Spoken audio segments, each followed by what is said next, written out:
ఈ రోజు నాకు చాలా ఆనందంగా ఉంది.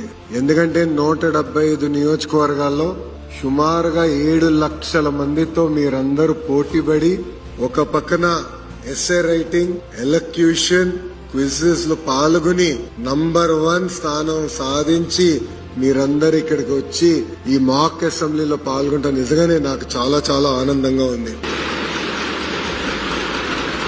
ఈ మాక్ అసెంబ్లీ అనేది ఒక ఉదాహరణ.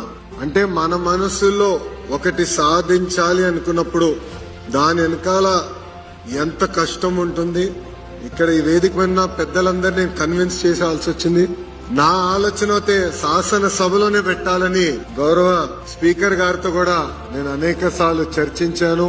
అప్పుడు ఆయన పార్లమెంట్ ప్రాక్టీసెస్ రూల్ బుక్ తీసుకొచ్చి అసెంబ్లీలో పెట్టలేం కానీ అసెంబ్లీ ప్రాంగణంలో పెట్టే బాధ్యత నేను తీసుకుంటానని గౌరవ స్పీకర్ గారు చెప్పారు. అయినా నేను ఒప్పుకోలేదు. ఆయనతో చివరి దశ వరకు కూడా పోరాడా.